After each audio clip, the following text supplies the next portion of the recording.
Graça e paz, queridos. Onde é que nós estamos?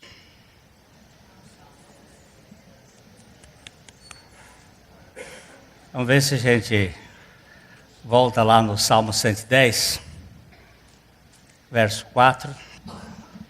Nós vamos ler o Salmo todo.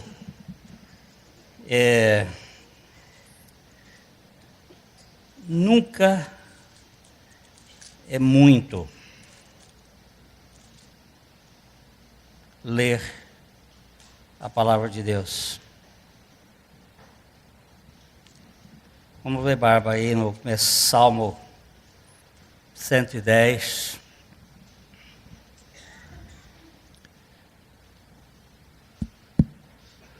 Disse o Senhor ao meu Senhor: assenta-te à minha direita, até que eu ponha os teus inimigos debaixo dos teus pés.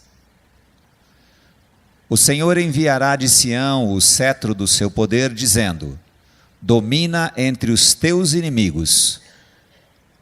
Apresentar-se-á voluntariamente o teu povo no dia do teu poder, com santos ornamentos, como orvalho emergindo da aurora, serão os teus jovens. O Senhor jurou e não se arrependerá. Tu és sacerdote para sempre, segundo a ordem de Melquisedeque. O Senhor, à tua direita, no dia da sua ira, esmagará os reis. Ele julga entre as nações, enche-as de cadáveres, esmagará cabeças por toda a terra. De caminho bebe na torrente e passa de cabeça erguida. Acabou aí. E passa de cabeça erguida. Aí, acabou. Este salmo é um salmo messiânico. Ele fala do reino e do sacerdócio de Cristo. As duas funções numa só pessoa. Rei e sacerdote. E o tipo desta pessoa é Melquisedeque, no versículo 4, quando ele aparece. O Senhor jurou. Pode ler, Bárbara. O Senhor jurou e não se arrependerá. Tu és sacerdote para sempre, segundo a ordem de Melquisedeque. Nós vimos isso domingo passado, que esta ordem de Melquisedeque é a ordem da graça. A graça, ela precede a criação, preside a criação, está presente na queda, sustenta o mundo decaído.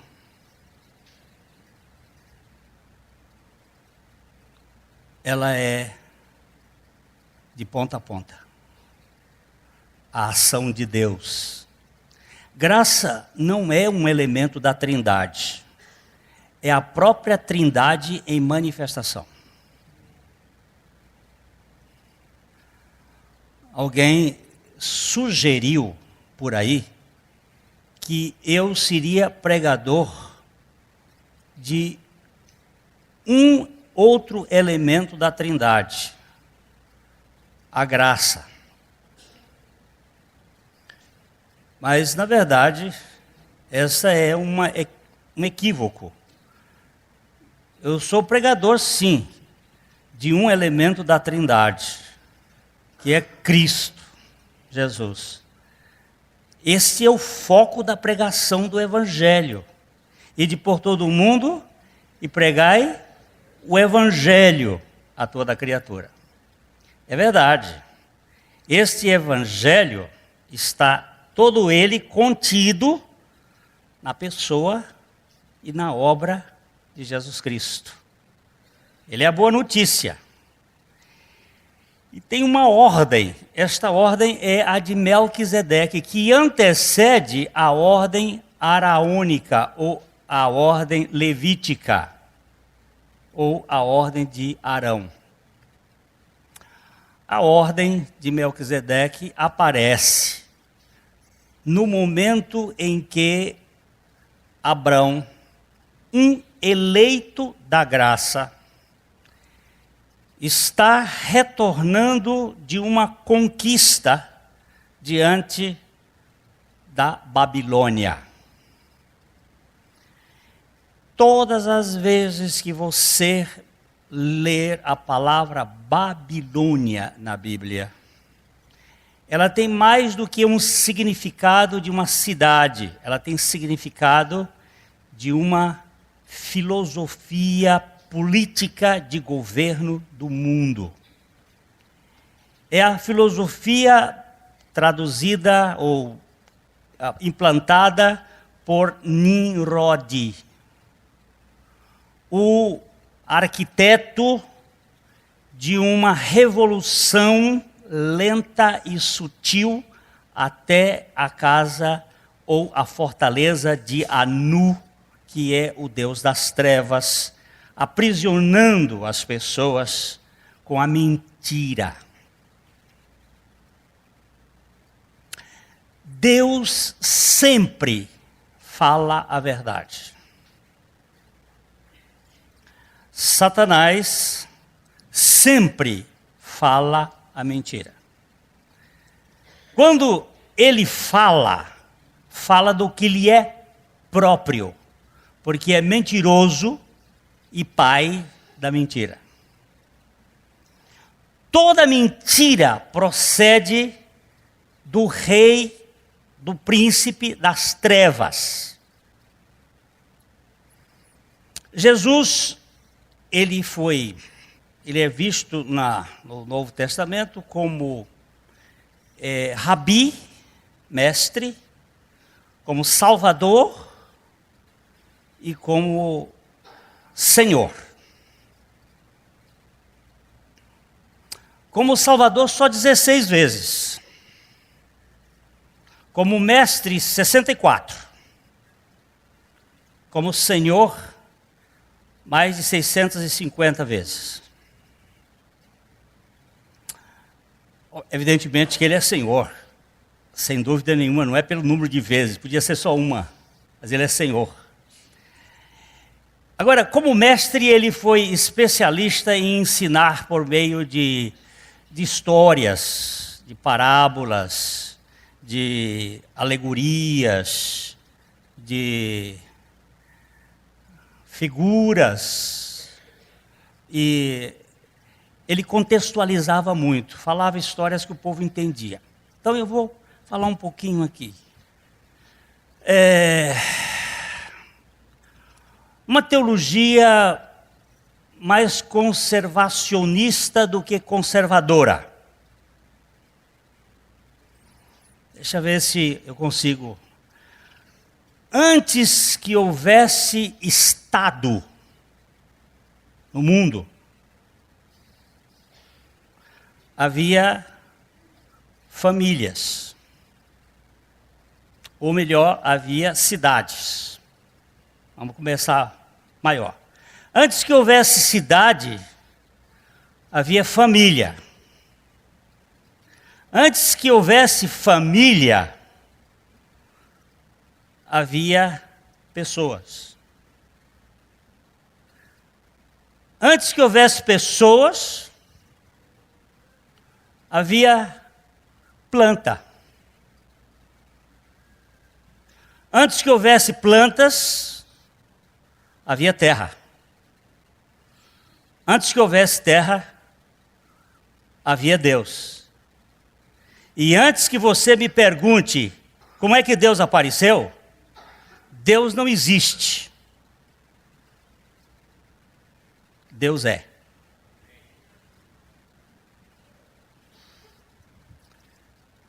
Existir pressupõe tempo. Ser está além do começo e do fim. Então Deus é a causa não causada que causou todas as causas, sem nenhuma causa explicável para nós. Ele fez porque quis. E não dá para você explicar Deus. E tudo tem que começar quebrando esse paradigma adoecido de sagrado e profano.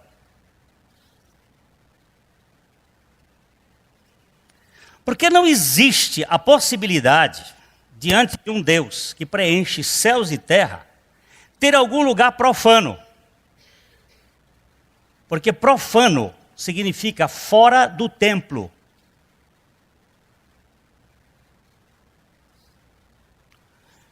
E tudo nesse mundo é escabelo dos pés de Deus.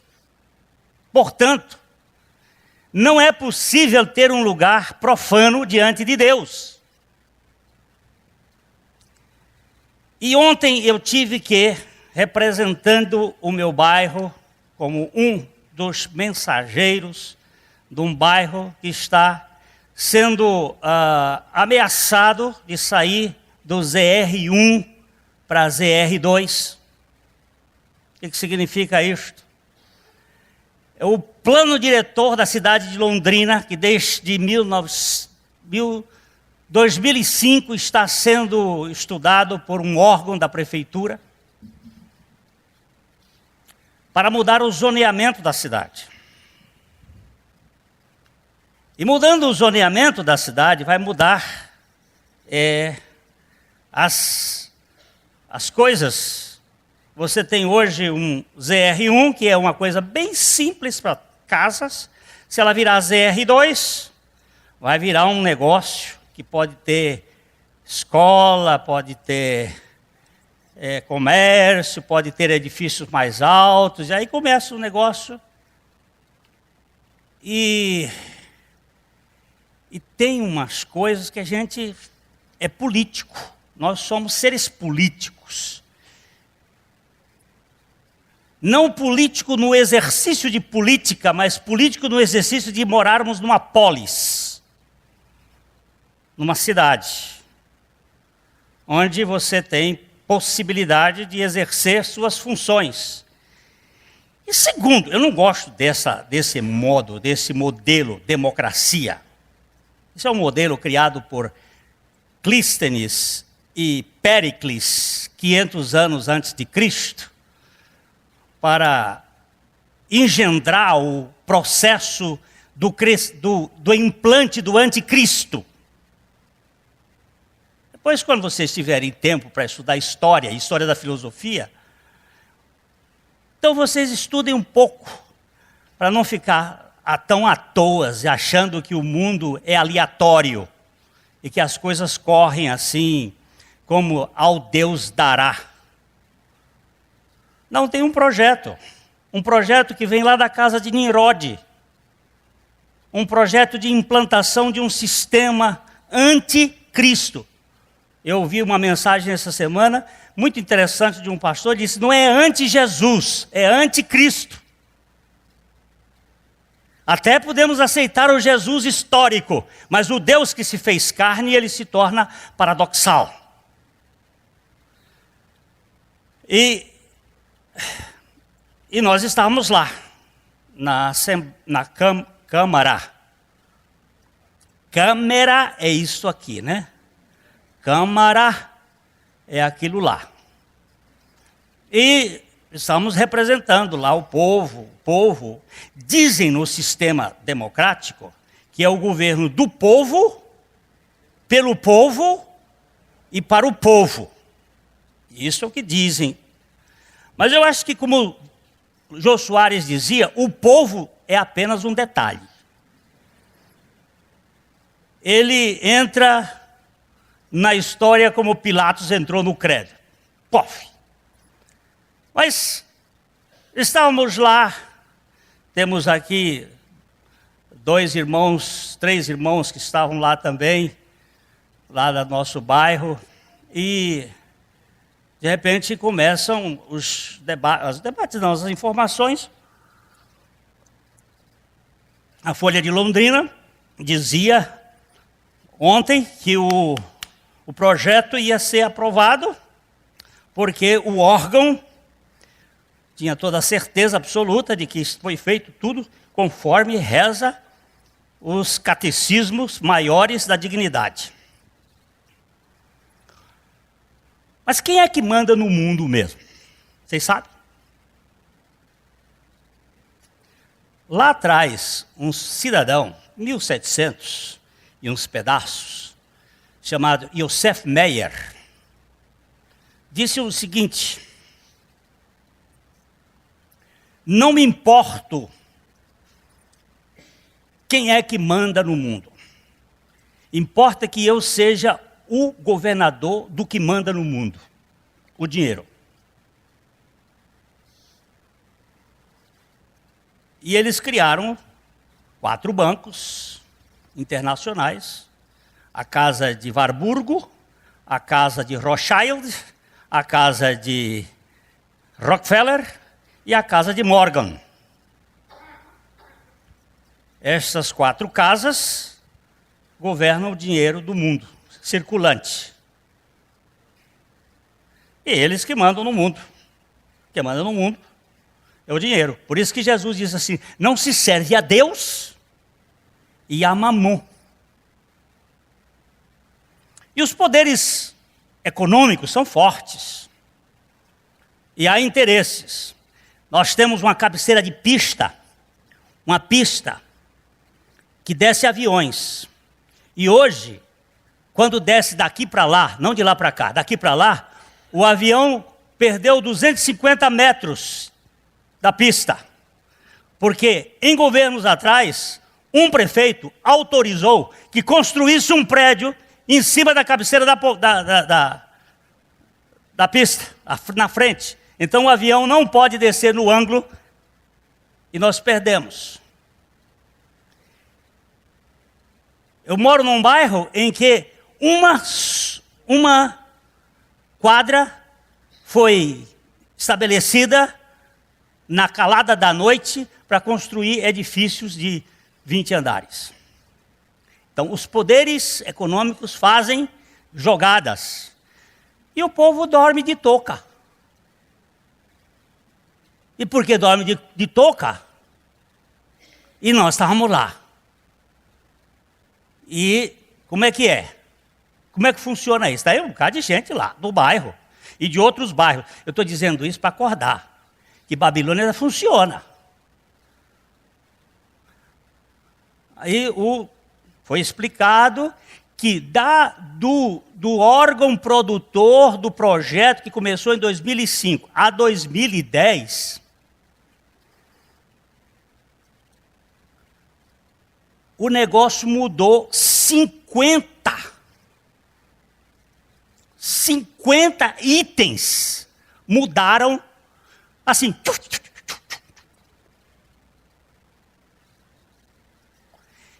E tem gente que tem a senha, é só 2 que tem. A senha do projeto, para mexer naqueles troços, só tem 2. 2. Como é que mudou? 50.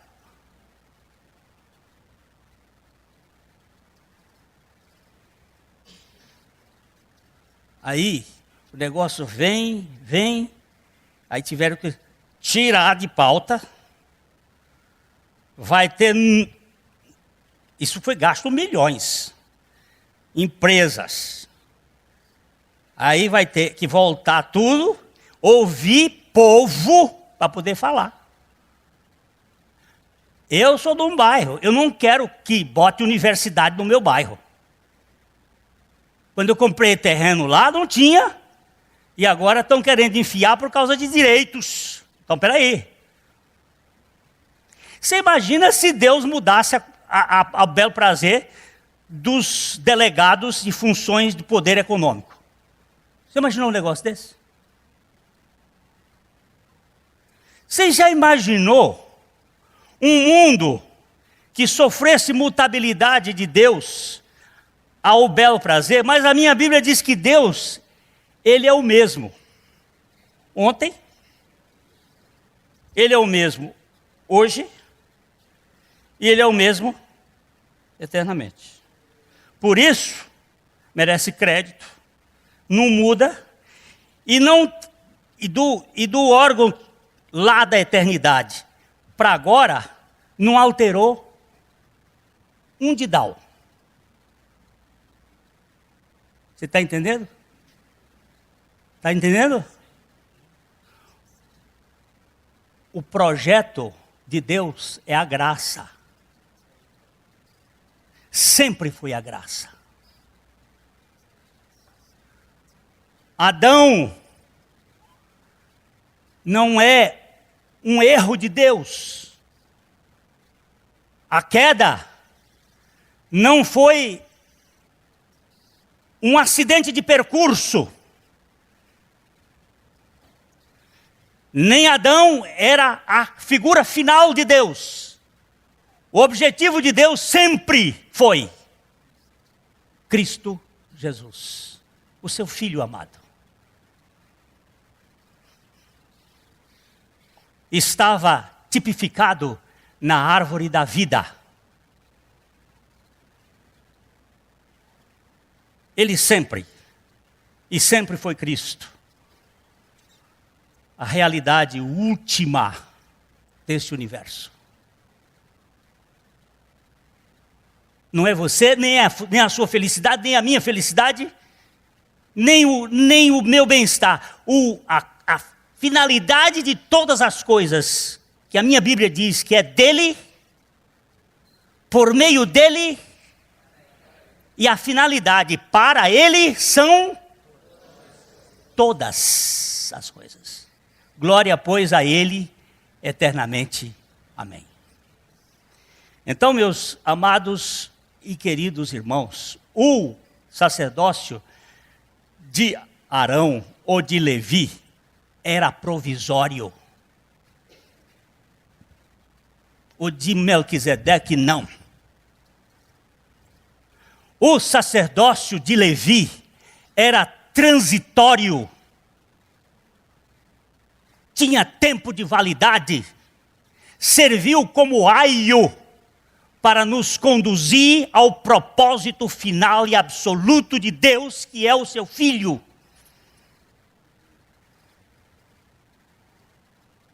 Por que esta tendência nossa de querer perpetuar uma coisa que tinha tempo de validade? Minha esposa, a semana passada, resolveu fazer uma faxina nos remédios que tínhamos lá em casa. Tinha remédio de 2003. A caixa lá. O tempo de validade daquele remédio tinha vencido em 2005. E o bicho estava lá. Para que guardar esse negócio? Dizem que não faz mal se passar 2 anos. Que tem isso, é coisa de burocracia, de laboratório que quer levar dinheiro. Tem essa conversa por aí. Mas, ou por sim ou por não, eu te batizo Maria. Isso é o homem que levou a criança para ser batizada lá no Piauí, o padre batizar. Mas ele era ruim de língua e chegou, o padre perguntou como é o nome da criança. Ele disse, Porcina. Como? Porcina. Como é o nome da criança? Porcina. E o padre perdeu a paciência. Ou por cima ou por baixo eu te batizo Maria. Acaba com essa conversa aqui, fica como Maria e pronto. Que a gente fica enrolando. Olha, meu irmão. Tudo na minha Bíblia e na sua Bíblia está apontando para um sacerdócio que é eterno. Ele será sacerdote eterno da ordem de Melquisedeque. Esse Melquisedeque aparece sem quê nem para quê, como Deus também. Ele aparece sem genealogia. Vamos para Hebreus capítulo 7. Vamos voltar agora para começar tudo de novo. Mas não faz mal, não.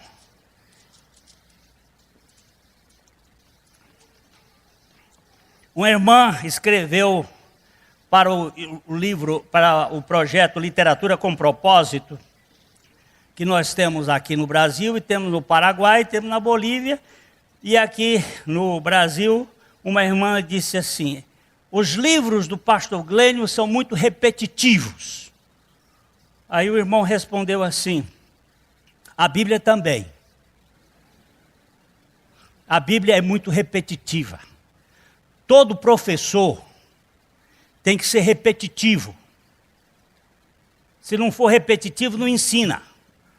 A gente começa a criança ensinando matemática no primeiro ano, ensina um pedaço, aí vai para o segundo, começa aquele pedaço e vai um pedacinho mais, aí no terceiro ano aquele pedaço, aquele outro pedaço, mais outro pedaço, no quarto ano outro, aquele pedaço, mais, e assim vai crescendo, mas tem que repetir todo ano, se não for assim não aprende. Lei de Chomsky, repete, trepete, metete, petete, e aí aprende. Então vamos repetir muita coisa aqui. Senão não entra. Tem umas cabeças que nem gripe entra. Então tem que repetir. Por quê? Porque este Melquisedeque, rei de Salém, sacerdote do Deus Altíssimo, que saiu ao encontro de Abraão quando voltava da matança dos reis e o abençoou, para o qual também Abraão separou o dízimo de tudo. Primeiramente se interpreta rei de justiça, depois também é rei de Salém, ou seja, rei de paz. Sem pai, sem mãe, sem genealogia, que não teve princípio de dias, nem fim de existência. Entretanto, feito semelhante ao Filho de Deus, permanece sacerdote perpetuamente. Entendeu? O cara aparece, não diz de onde vem, não diz para onde vai, não tem pai, não tem mãe, não tem genealogia, mas é rei e é sacerdote. É vulgar e vem divulgar alguma coisa que eu não sei bem o que é. É uma pessoa que não tem origem, dizem. Ele é Jesus teofanizado, ou seja, apareceu feito um anjo, Jesus. Dizem, é um membro dos arcanjos, dos sacerdotes celestiais, um anjo. Mas ele era rei de Salém. Salém é a velha Jerusalém. E era sacerdote. E trazia pão e vinho. E abençoava o Abraão. E abençoou o Deus Altíssimo. E recebeu dízimos. Era um personagem. Jebuseu. Salém pertencia a Jebus. Era um dos Jebuseus. Era um homem vulgar. Era um mortal. Mas Deus não se tornou mortal? Deus não se tornou como um de nós? O sacerdócio de Melquisedeque difere totalmente do sacerdócio araônico ou levítico por várias razões. O sacerdócio levítico começa com um grande terremoto, com trovões, com relâmpagos, com absurdos de tremor e temor. O povo nem se aproximava do monte, porque a coisa era radicalíssima.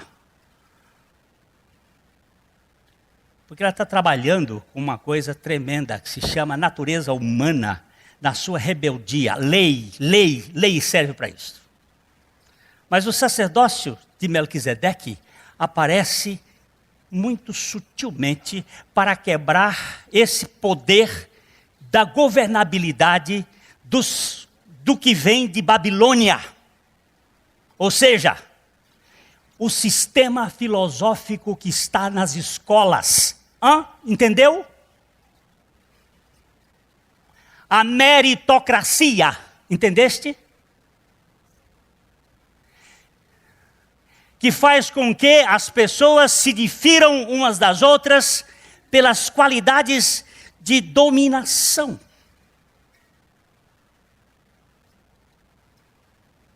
Esta é a filosofia que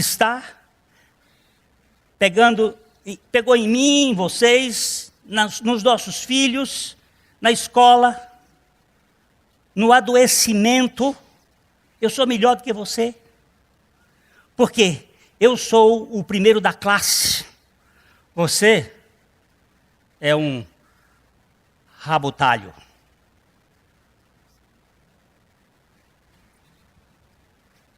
É isso que faz o projeto sair de lá, do IPU, para cá, para a Câmara, com 50 erros de propósitos.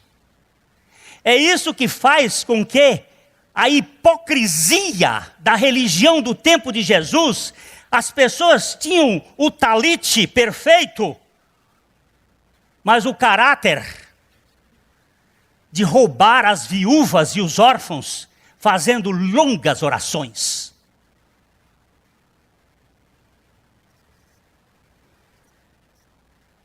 E esse cara sou eu.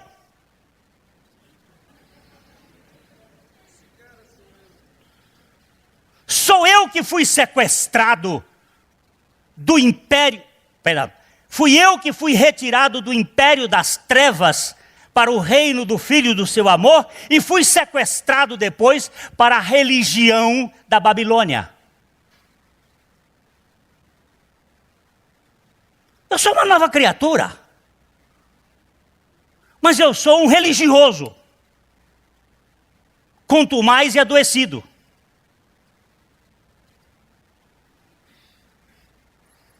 Quem diz que eu sou leve? Eu julgo, eu critico aquele que Deus morreu por ele, porque em Cristo morreu. Eu não sei se vocês se recordam, essa irmã, ela frequenta a nossa igreja, mas só pela manhã. Há muitos anos atrás, ela teve um sonho revelador. Como foi o sonho? Arrebatamento. Ela estava vendo os santos serem arrebatados. No sonho dela, eu estava incluído dos arrebatados. Eu fiquei muito feliz. Porque se eu não for arrebatado de verdade, eu já fui arrebatado num sonho. Mas ela chegou vendo todo mundo subir, umas nuvens, como diz a Bíblia. E de repente, parou de subir gente. E ela gritou, Senhor, e eu? E ela ouviu uma voz lá de cima da nuvem dizendo, você não. Você sentou-se na cadeira do único juiz do universo para julgar os seus irmãos. Agora você imagina essa voz e essa criatura acorda em prantos e se prostra no pé da cama em profundo arrependimento e clamou por misericórdia ao Senhor, dizendo, tem misericórdia de mim, porque eu não posso julgar as pessoas porque em Cristo morreu. Eu posso julgar os atos deles, não as pessoas. E mesmo assim, com muito cuidado, sabe por quê? Porque eu não sei a história dele. Eu não sei o que está por trás daquela história, e Deus sabe. Quantas pessoas foram violentadas, abusadas, foram tripudiadas e sofrem na sua alma dores atrozes que não são tocadas, e nós olhamos e vemos aquela pessoa com repúdio, mas Deus a olha com amor. Então eu prefiro me omitir de dar juízo de valores para aquelas pessoas a quem Cristo, na sua graça, realizou uma obra. E esse sacerdócio que não tem, ele aparece assim, é diferente do sacerdócio de Arão, que é pomposo, cheio de coisas, cheio de direitos, é toda uma roupa muito bonita, tal, cheio de figuras aqui representando o povo, umas tábuas, umas coisas, roupas bonitas. É um sacerdócio de quipar, de turbante. Não, esse outro não, nasce na manjedoura. É Deus de cueiro, meu irmão. Você sabe o que é Deus de cueiro? Você sabe o que é cueiro? Não vá traduzir a letra ao pé da letra, não, que você vai descobrir o que é. Cueiro.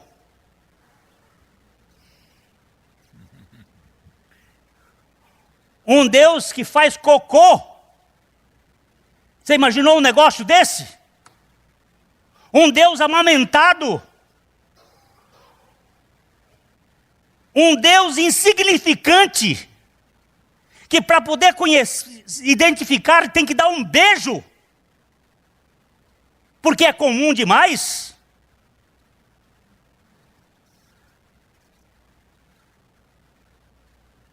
Que não tem vestes talares para se exibir.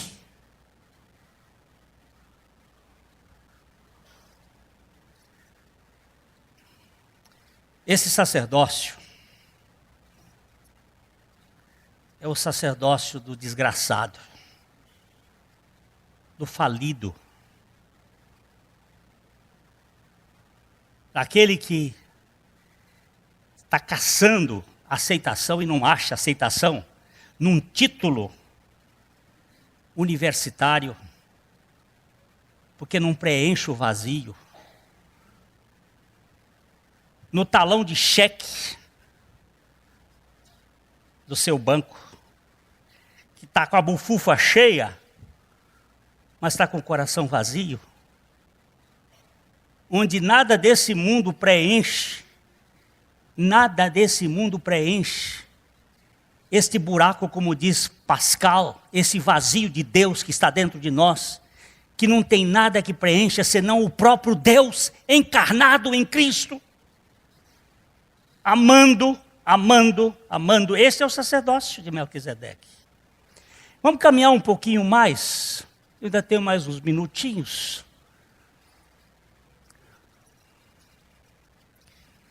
Considerai, pois, como era grande esse a quem Abraão, o patriarca, pagou o dízimo tirado dos melhores despojos. Essa palavra despojo, querido, eu olhei para o Tatinho ali e me lembrei do Tatinho. Há uns anos atrás, o Tatinho foi ver uma moça que sofreu um acidente aqui entre Assis e Ourinhos. Uma moça rica, moça bonita, foi para uma festa e sofreu um acidente, bateu o BMW dela, estava toda vestida, com seus visons, com suas roupas. Quando o Tatinho chegou lá para buscar, para vê-la, que a família não podia ver, ela estava coberta com jornais. E eles tinham roubado tudo. Roubado não, despojado, porque ninguém rouba defunto. Você rouba quando você bota o revólver na cabeça. Você furta quando você mete a mão no bolso e ninguém viu. Mas você despoja quando o sujeito morreu. Morreu. É crime quando não tem guerra. Mas quando tem guerra, os despojos fazem parte dos negócios. Ali ele tirou os dízimos dos melhores despojos. Quantos vivos tem aqui nessa sala? Deixa eu ver quantos estão vivos. Tem um bocado de gente viva. Pois tem que morrer tudo. Só se despoja morto. Enquanto estivermos vivos, estamos ruins.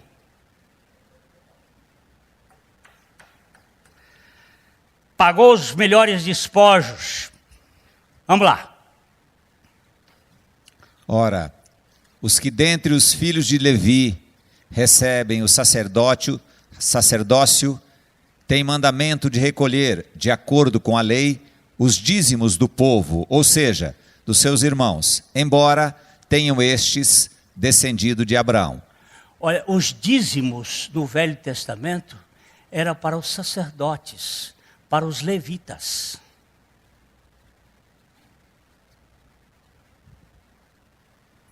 Para a tribo de Levi, que não herdou pedaço de terra lá em Israel.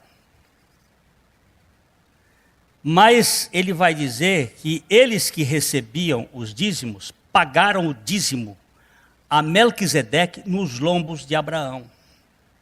Vamos continuar.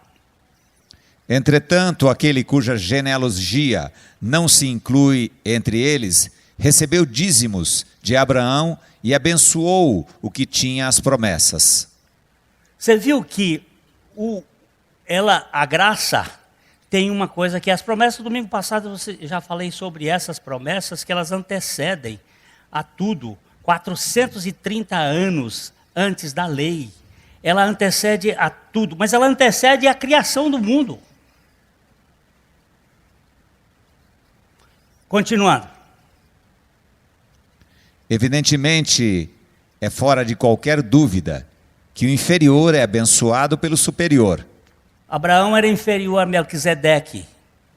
Levi é inferior a Melquisedeque. Arão é inferior a Cristo. Cristo é superior a tudo. Cristo é superior a tudo. E o superior a tudo veio abençoar o inferior. E a forma mais linda dele abençoar é o mistério do Evangelho. Cristo em vós, a esperança da glória. Você imaginou? Um barraco tendo o rei do universo morando nele. E quando você não faz um barraco também com essas coisas, né? Vamos lá. Aliás, aqui são homens mortais os que recebem dízimos, porém ali, aquele de quem se testifica que vive. E por assim dizer, também Levi, que recebe dízimos, pagou-os na pessoa de Abraão. Porque aquele ainda não tinha sido gerado por seu pai, quando Melquisedeque saiu ao encontro deste. Você sabe que, se meu avô tivesse morrido, eu tinha morrido?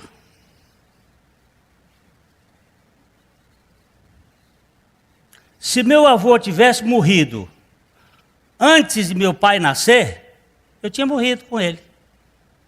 Eu não tinha avô, eu não era. Porque eu só existo porque meu avô casou com minha avó e teve meu pai. E meu pai casou com minha mãe e me teve. Então, se meu avô tivesse morrido antes de papai ter nascido, eu tinha morrido. Porque eu estava nos lombos dele.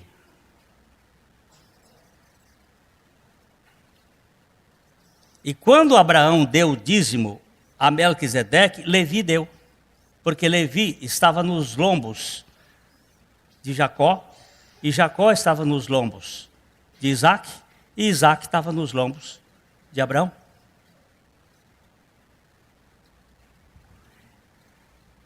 Isso a gente entende na obra do pecado. Onde você estava quando Adão pecou? Onde? Em Adão. E onde você estava quando Cristo foi crucificado? Agora, de que maneira você está em Cristo e de que maneira você está em Adão? Em Adão, de modo natural. Em Cristo, de modo espiritual. Em Adão, carnalmente. Em Cristo, pela fé.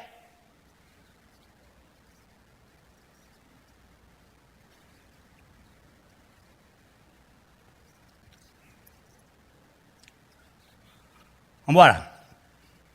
Daqui nós vamos começar a mensagem de hoje.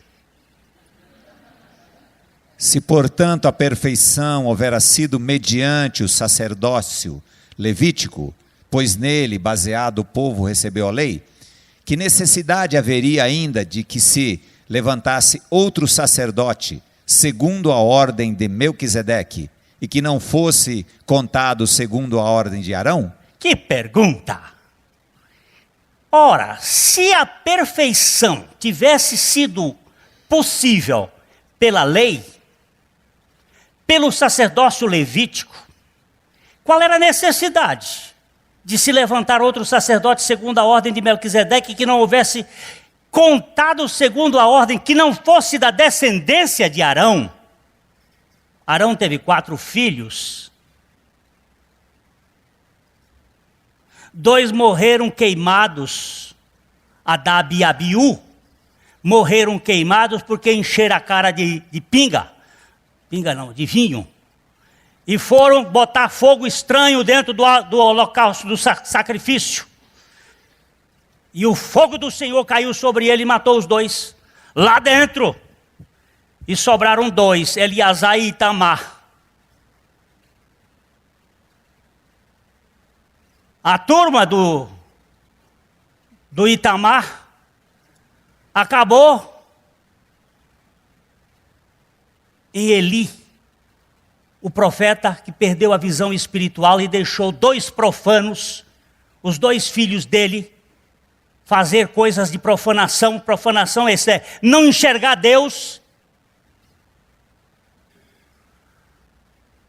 E Saul matou todos eles e só sobrou a turma de Eleazar, da qual João Batista seria o sumo sacerdote no tempo de Jesus Cristo.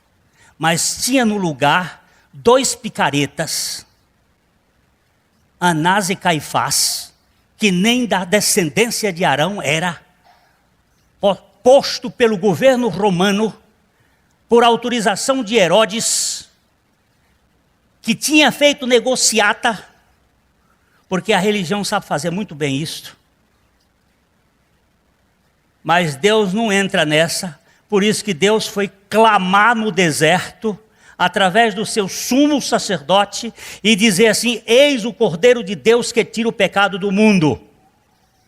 Porque quem traz o Cordeiro no sacerdócio de Melquisedeque é o próprio Deus. É ele que traz a oferta, o pão e o vinho. Não é o pecador que leva o carneiro para ser sacrificado, como é no sacerdócio de Arão. É você alcançando, porque é a lei. O outro é alcançado, porque é a graça. Mas até nós desmancharmos esse nó, ficam as igrejas adoecidas, com pessoas correndo atrás de bênção, subindo em monte, fazendo... Como é que é o negócio? Aquele negócio que eles fazem, hein? Não é vigília, não é. Tem corrente, mas tem um outro. Campanha. Parece coisa de político. Em véspera de fazendo campanha para Deus poder abençoar. Eu vi um pregador, me falou muito o coração, ele disse: gente, jejum é dieta, não é greve de fome, não. Greve de fome você faz até em presídio para mudar lei, mudar coisa. Jejum não é só parar de comer, não, é comer tudo. Tudo que é da suficiência de Cristo.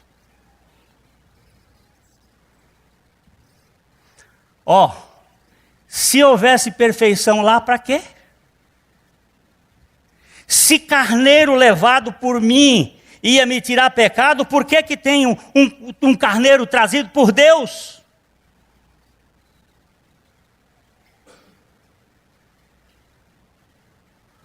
Você fazer um negócio bom. Quando Jesus meteu o pé nas mesas lá e chutou e derrubou e tirou. Vocês estão fazendo câmbio aqui na casa de meu pai? Vocês estão fazendo negócio, vendendo salvação?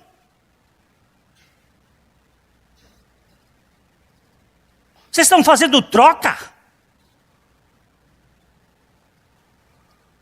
Esse aqui eu gosto. Esse sacerdócio aqui eu gosto. Sabe por quê?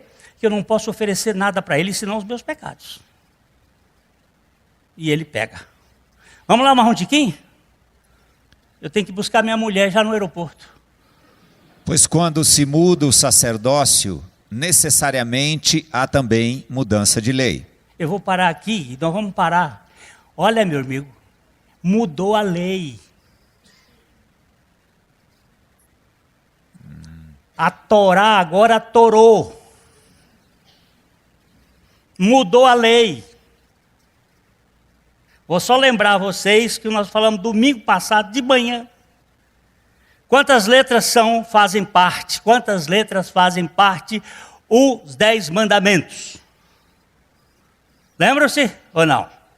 Por isso que eu tenho que repetir. 613 letras.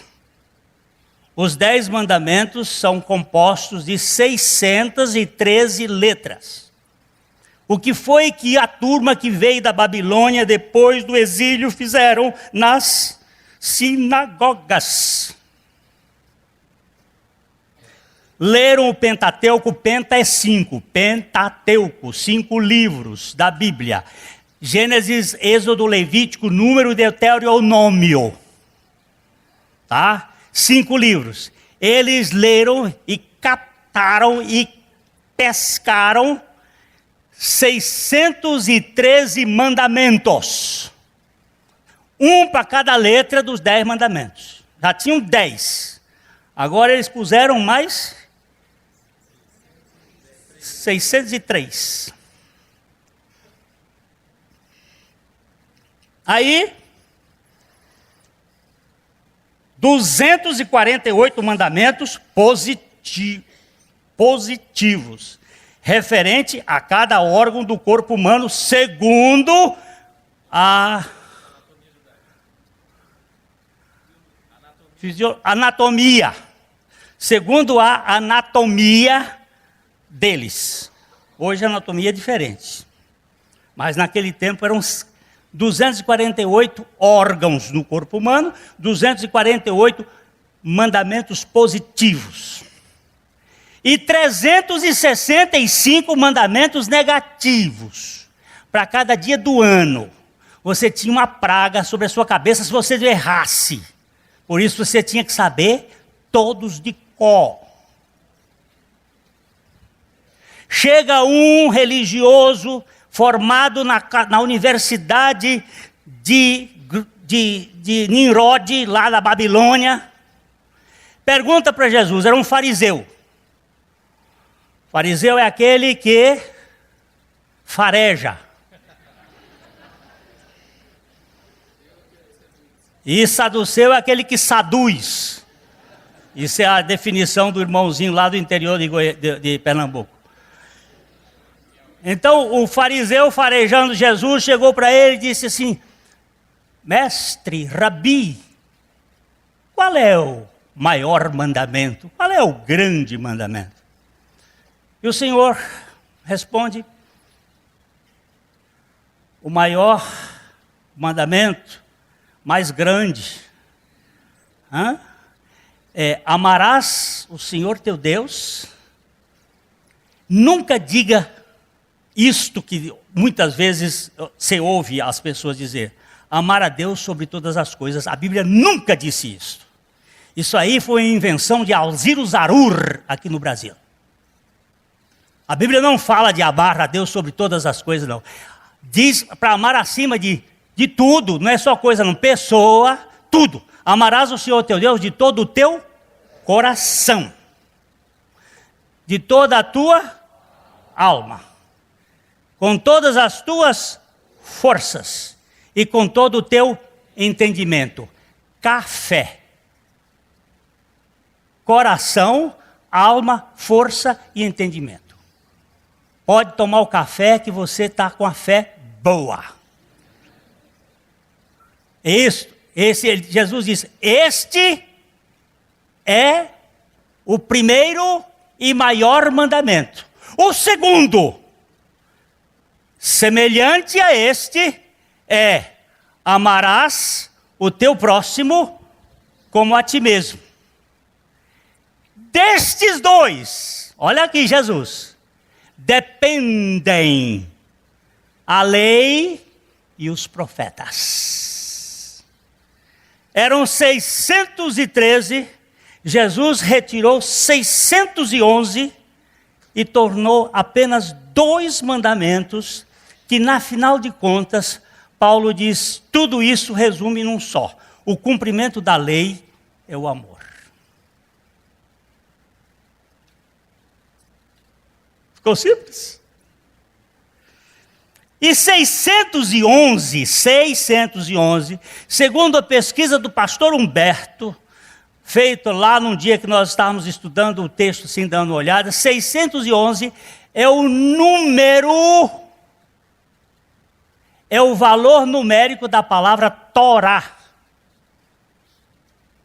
Jesus tirou a Torá, torou no meio e diz para você assim: meu filho, você é amado, meu pai te ama, e agora você, amado, você vai amar meu pai. Porque nós o amamos porque ele nos amou primeiro.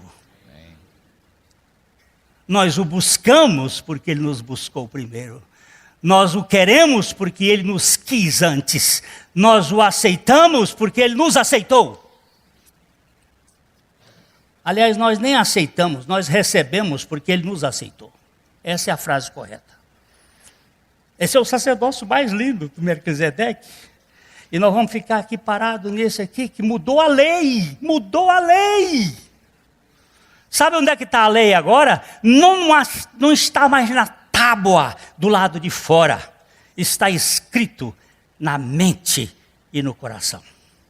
Quem é essa lei? Cristo em vós, a esperança da glória. Não é religião. É a vida de Cristo correndo nas suas veias. É o poder da vida de Cristo. Ninguém agora precisa dizer assim, não pode. Porque se disser não pode, é a mesma coisa que dizer assim, vou fazer. Lá no Rio de Janeiro fizeram um buraco assim numa parede, no tempo da televisão Rio, fizeram um buraco na parede assim, e mostraram assim, não olhe nesse buraco. O sujeito ia passando ali, ele lia aquele troço, não olhe nesse buraco. E eles com a câmera lá de cima, não olhe nesse buraco.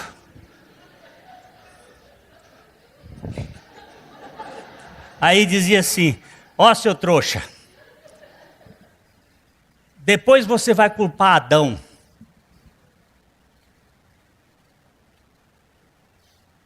Depois você vai culpar Adão. Papai Adão já foi o tal. Hoje é Eva. Quem manobra. E a culpada foi a cobra.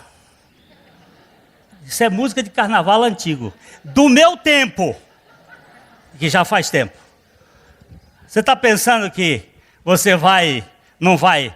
Sabe por que o pecado não terá domínio sobre vós? Sabe? Porque não estáis debaixo da lei, mas sim debaixo da graça. Onde, olha, preste bem atenção, todas as coisas são lícitas, mas nem todas as coisas convêm. Eu conto ou não conto? Minha mulher vai me pegar depois. Vocês não me peguem não, que eu vou descer e vou correndo por aqui, pelo fundo, vai buscar ela. Deixa eu dizer para vocês. Chega a madame aqui nesse escritório. Pastor Glênio, estou num desespero. O meu vizinho está me cantando. E eu estou sendo tentada. O que eu faço? Você vê, pastor serve para tudo isso? Eu disse, onde está Cristo na sua vida? Não, eu creio em Jesus, mas eu estou sendo tentada. Não, quanto a isso, tenha dúvida. Tentado está você, tentado foi ele em todas as coisas, mas onde está Cristo na sua vida?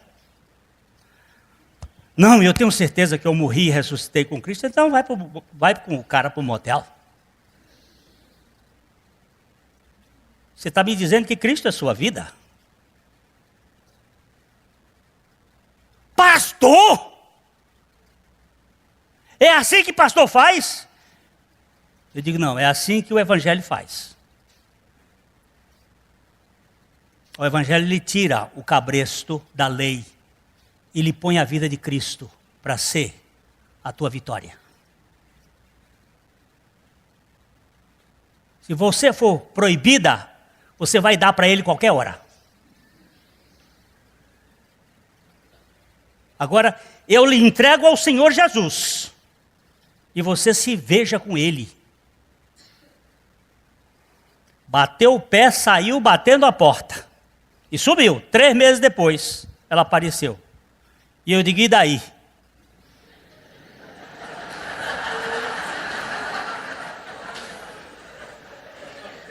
Porque se voltou, tem alguma coisa. E daí? E daí que não dá. Ah, não dá? Não dá. Por que não dá? Porque ele está em mim. E a vida dele é poder.